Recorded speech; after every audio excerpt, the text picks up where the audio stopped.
dear student. My name is Jagdish Adhikari. I'm Maths faculty at Vidya Mandir classes HL Korba. Dear student, this week is our Olympiad week and the topic for this week is understanding elementary shapes. Today we are going to do DPP first sheet. Let's do it. Question number 1 is, in a parallelogram, angle A equals to 75, then angle B, C, D is. ठीक, तो सबसे पहले हम एक parallelogram बनाते हैं और आपको याद हो तो मैंने पैरेललोग्राम की प्रॉपर्टीज बताई थी।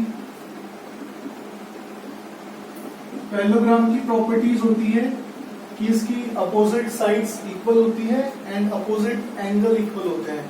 इसकी opposite side equal and parallel होती है, मतलब ये AB DC के इक्वल होगी और ये AB DC के पैरेलल होगी, मतलब कभी नहीं मिलेगी।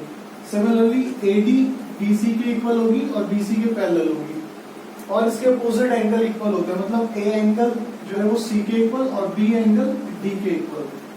ठीक है, तो अगर A 75 है तो ऑब्वियसली C भी 75 हो जाएगा। नेक्स्ट B और D, तो हम इसको x लेट कर लेते हैं, तो ये भी x। ठीक है,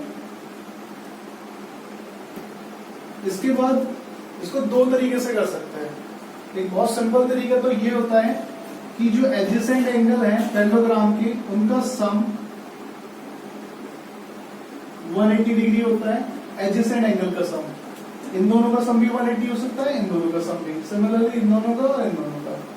तो यहां से x की वैल्यू आ जाएगी 180 माइनस 75, तो x की वैल्यू आ गई 105।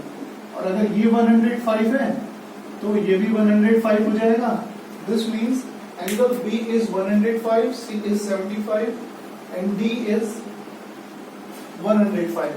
तो इसका ऑप्शन है A करेक्ट। ठीक है, 175, 105, 75 एंड 105। तो एक मेथड तो ये है बहुत सिंपल कि एडजेसेंट एंगल, पैरेललोग्राम के एडजेसेंट एंगल का सम 180 होता है। 75 प्लस x इक्वल्स टू 180 और यहाँ से x की वैल्यू निकाल ली।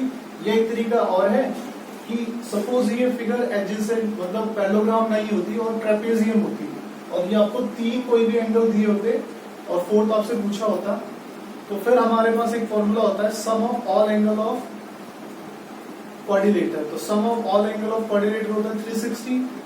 जो भी तीन एंगल आपको दिए उनकी वैल्यू रखते और फोर्थ वाले की वैल्यू निकालने के लिए तीनों को ऐड करके दूसरी साइड ले जाते हैं और वहां से फोर्थ की वैल्यू आ जाती है। तो फिलहाल तो पैरेललोग्राम की बात हो रही है, तो पैरेललोग्राम के एडजेसेंट एंगल का सम 180। नेक्स्ट क्वेश्चन नंबर 2 में एक फिगर दी हुई है हमको। क्वेश्चन नंबर 2 में एक फिगर दी हुई है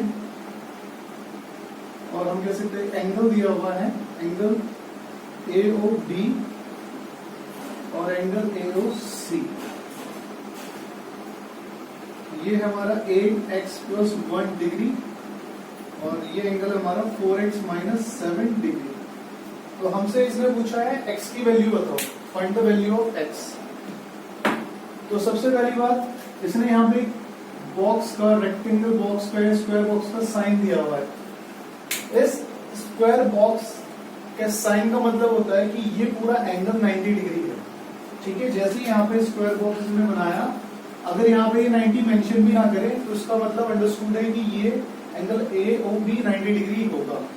ठीक है, तो एंगल AOB 90 डिग्री होगा और एंगल AOB दो एंगलों से मिलकर बनाया, एंगल AOC से और COB से। तो इसकी जगह मैं लिख सकता हूँ AOC plus COB equals to 90 degree. AOC की वैल्यू 4x माइनस 7 और COB की value 8x plus 1 equals to 90 degree. 4x और 8x हो गया हमारा 12x और 7 प्लस 1, तो 7 में से 1 गया तो बचा माइनस 6 इक्वल्स टू 90। तो x निकालना है तो पहले जो प्लस माइनस में होता है उसको दूसरी साइड लेके जाते हैं, ये माइनस इधर आके प्लस, तो 90 प्लस 6, तो 90 प्लस 6 हो गया हमारा 96 और x निकालने के लिए 12 चला जाएगा इसके अपॉन में, तो यहां से हमारे x की वैल्यू आ जाएगी 8, x इक्वल टू कितना आ गया 8, which means option D correct है। ठीक है, तो याद रखना इस सिंबल का मतलब होता है किसी भी फिगर में अगर ऐसा सिंबल बना दें स्क्वायर वाला किसी भी एंगल पे पर्टिकुलर, तो उसका मतलब है वो पर्टिकुलर एंगल 90 डिग्री है।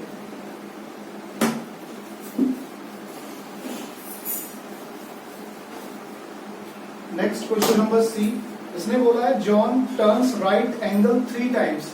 John Wright angle 3 times turn करता है। जैसे जॉन इधर था, राइट एंगल टर्न किया उसने, ठीक है, इधर को फेस था उसका, राइट एंगल टर्न किया, इधर आ गया, इधर की तरफ हो गया फेस, फिर अगेन उसने राइट एंगल टर्न किया तो फिर अब इधर की तरफ फेस हो गया, फिर अगेन उसने राइट एंगल टर्न किया तो अब इधर की तरफ फेस हो गया। तो उसने ये पूछा है कि उसने टोटल कितना एंगल कवर किया या फिर how many degree does it turns through. तो उसने टोटल कितने डिग्री घुमा, सामने की तरफ फेस था, घुमा इधर आ गया 90 डिग्री कवर करा, फिर इधर की तरफ फेस था, फिर इधर 90 डिग्री कवर किया, फिर अगेन इधर, तो 3 बार उसने 90 डिग्री कवर किया है। तो 90 प्लस 90 प्लस 90 270 डिग्री वो घूम गया। ठीक है, तो how many degree does it turns through 270 degree. ठीक है, उसने बोला उसने 270 डिग्री, उसने क्वेश्चन में ये पूछा है कि उसने कितना डिग्री टर्न किया। ठीक है, अगर ये पूछता कि उसकी इनिशियल पोजीशन से उसका अब कितना एंगल है तो वो 90 डिग्री है, पर उसने बोला है कि टर्न कितना किया, तो टर्न उसने 270 किया। The minute hand when it moves 330 degree from 11 o'clock is now at. ठीक है, तो क्वेश्चन है कि मिनट हैंड जो है वो घड़ी का, मिनट हैंड जो है वो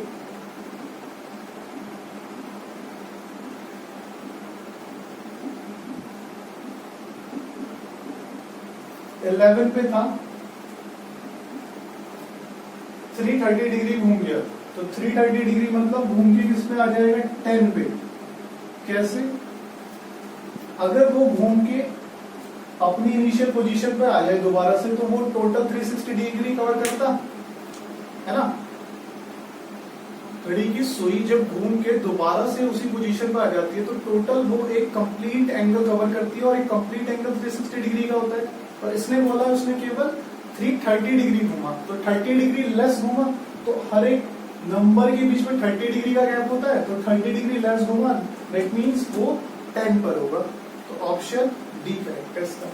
ठीक है, अगर वो पूरा 360 घूम जाता तो 11 पे आ जाता, और उसने 330 घूमा है तो वो 10 पे होगा, क्योंकि हर एक नंबर के बीच में 30 डिग्री का गैप होता है। अगला, विच of the following figure has 6 face. तो ये फिगर दी हुई है, इनमें से 6 फेस किसके होते हैं, क्यूब के होते हैं, मतलब बी वाली शेप जो है उसके 6 फेस होते हैं। क्यूब या क्यूबॉइड कोई भी फिगर हो, ये 6 फेस होते हैं। ठीक है, और जैसे कोन इसने दिया हुआ है, कोन के दो फेस होते हैं, एक तो कर्व और एक नीचे वाला फ्लैट। सिमिलरली सिलेंडर के 3 हो जाएंगे, फ्लैट, फ्लैट और बीच में कर्व। और ये लास्ट वाला जो हमको दिया हुआ है लाइक ये प्रिज्म है, तो प्रिज्म के हो जाते हैं, प्रिज्म की आपको शेप बना के दिखाऊं।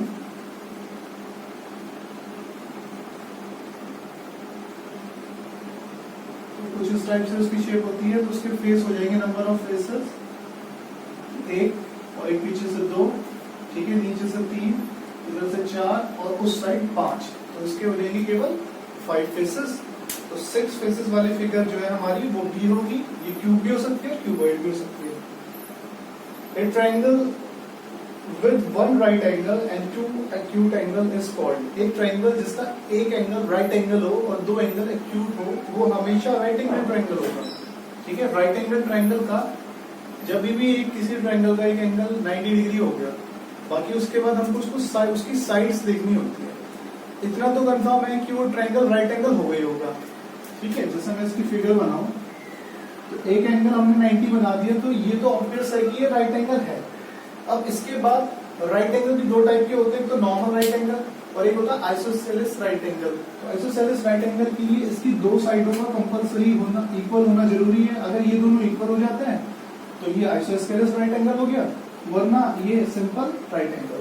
तो इसने यहाँ पे इक्वल साइड का तो कोई जिक्र किया नहीं है, तो उसने तो ये पूछा केवल एक एंगल 90 डिग्री है, बाकी दो एक्यूट है, तो वो एक राइट एंगल ट्रायंगल होगा। बाकी दो 101% एक्यूट ही होंगे, क्योंकि अगर ये 90 डिग्री है और हमको पता है किसी ट्रायंगल के तीनों एंगलों का सम 180 होता है, तो 90 ये है, तो ये ऑब्वियसली 90 से तो छोटे ही होंगे, क्योंकि अगर ये 90 कोई भी 90 हो गया तो 90 तो 180 हो गया, थर्ड वाला तो एंगल ही नहीं बनेगा, है ना। जैसे ये 90 था और इधर भी मैंने 90 बना दिया, फिर तो ये ट्रायंगल बनना पॉसिबल नहीं है। तो इसलिए हमेशा ध्यान रखना है कि अगर एक एंगल 90 डिग्री है तो बाकी सारे के सारे ट्रायंगल के एंगल 90 से छोटे ही होंगे, मतलब एक्यूट ही होंगे। तो वो कितने भी हो सकते हैं, 60-30 हो सकता है, 80-10 हो सकता है, कुछ भी हो सकता है। Which quadrilateral is not a parallelogram, इनमें से कौन सा क्वाड्रिलेटर एक पैरेललोग्राम नहीं है? रेक्टेंगल एक पैरेललोग्राम है, स्क्वायर भी एक पैरेललोग्राम है, क्योंकि रेक्टेंगल का हर एक एंगल 90 डिग्री पे, हर एक एंगल 90 डिग्री होता है, मतलब सीधा, तो ये भी सीधे जाएंगे, तो सीधे जो सीधे सीधे जाएंगे वो तो कभी मिलेंगे ही नहीं, तो ये एक पैरेललोग्राम होता है। सिमिलरली स्क्वायर का भी हर एक एंगल 90 डिग्री होता है, तो वो भी सीधे सीधे जाएंगे, उसकी भी साइड है, कभी नहीं मिलेगा। आप बात करते हैं ट्रेपेजियम की और रोम्बस की, तो दोनों की शेप मैं बना के दिखाता हूँ, फिर दोनों में पता चल जाएगा हमको कौन पैरेललोग्राम होगा कौन नहीं होगा। रोम्बस की मोस्टली बच्चे जो शेप बनाते हैं वो काइट की तरह बनाते हैं, ठीक है, तो मैं भी यहाँ पे काइट जैसी शेप बना के दिखा देता हूँ। अब पैरेललोग्राम होने के लिए अपोजिट साइड्स का पैरेलल होना जरूरी है। सबसे पहले हमने देखा ट्रेपेजियम में एक पेयर ऑफ साइड, मतलब दो साइडें तो इसकी पैरेलल होती है, पर जो थर्ड वाली है वो पैरेलल नहीं है, क्योंकि अगर मैं इनको आगे बढ़ाऊं तो ये यहाँ पे कट जाएंगे, ठीक है। तो ऑब्वियसली आंसर तो यही है हमारा कि ट्रेपेजियम एक पैरेललोग्राम नहीं होता। और हम एक रोम्बस को भी चेक कर लेते हैं, क्या ये पैरेललोग्राम होता है?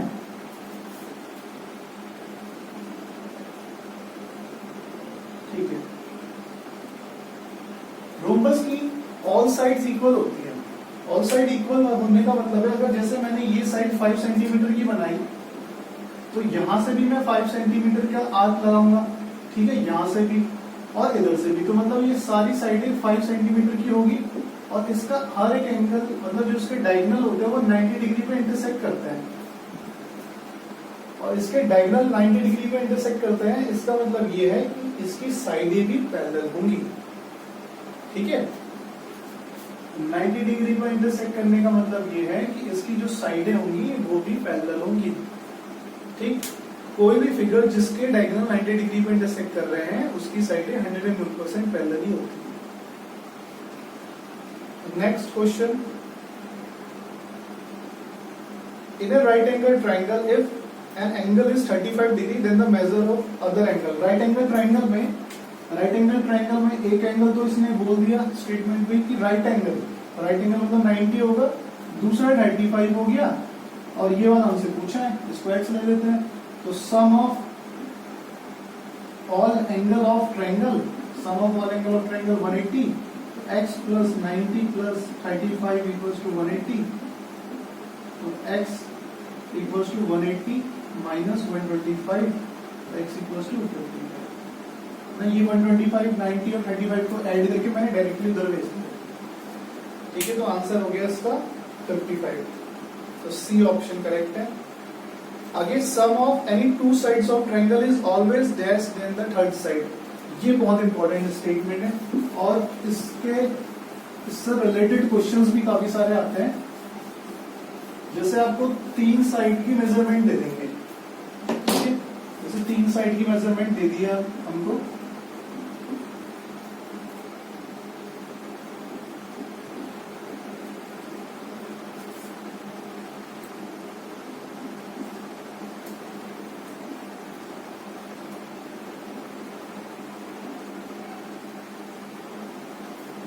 ठीक है।